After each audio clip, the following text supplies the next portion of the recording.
मध्य प्रदेश के ग्वालियर से हादसे की बड़ी खबर सामने आई है और यहां पुरानी छावनी थाना क्षेत्र इलाके में बस और ऑटो के बीच भीषण टक्कर हो गई।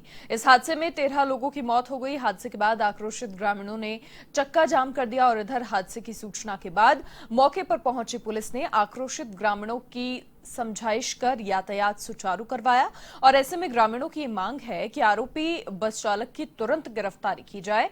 वहीं अभी भी घटनास्थल पर तनाव की स्थिति बरकरार है। फिलहाल पुलिस पूरे मामले की जांच पड़ताल में जुटी है।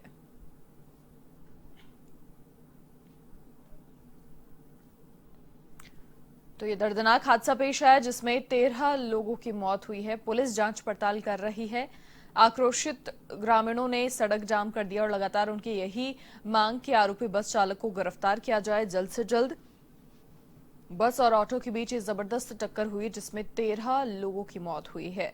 मौत का आंकड़ा इसमें इतना अधिक है, अंदाजा लगाया जा सकता है कितना दर्दनाक ये पूरा हादसा रहा होगा। उसके बाद मौके पर ग्रामीणों की भीड़ भी जमा हो गई जो काफी आक्रोशित नजर आई। रोष व्याप्त है और इसीलिए लगातार प्रशासन से मांग ग्रामीण कर रहे हैं कि आरोपी बस चालक को जल्द से जल्द पकड़ा जाए।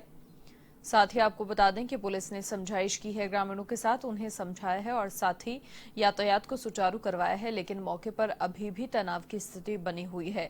लाजमी है, इतना बड़ा हादसा यहां पर पेश आया है और बस चालक वहां से फरार हो गया। अधिक जानकारी के लिए संवाददाता शिशिर उपाध्याय फोनलाइन पर हमारे साथ जुड़ चुके हैं। शिशिर, क्या कुछ पूरी जानकारी कैसे हादसा पेश आया? फिलहाल प्रशासन किस तरीके से लोगों से समझाइश प्रशासन की ओर से की गई? मनीषा, जो हादसा बहुत दुखद है और 13 लोगों की मौत हो चुकी है अभी तक।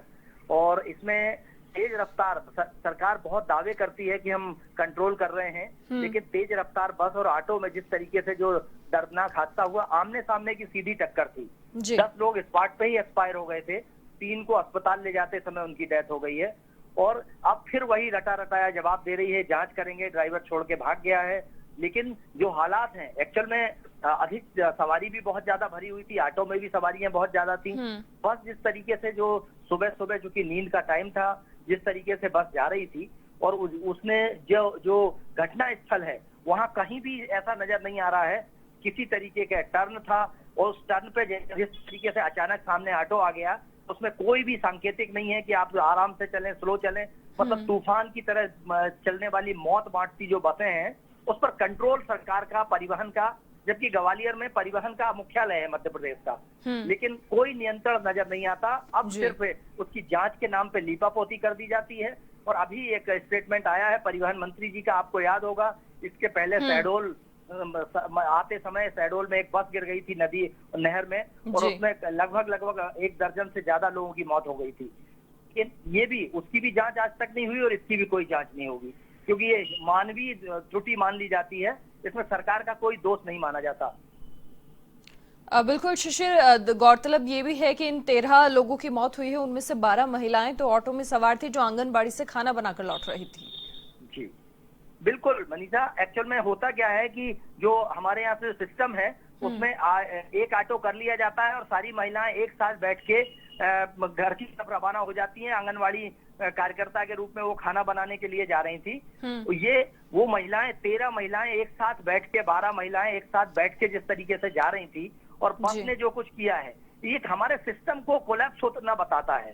सरकारें जांच की बात कर लेती हैं, सरकारें ये कह देती हैं। अभी एक नया घोषणा आ गई है, बहुत मानवीय संवेदनाओं को ध्यान में रखते हुए सबको 2-2 लाख, 5-5 लाख रुपए की घोषणा कर दी है।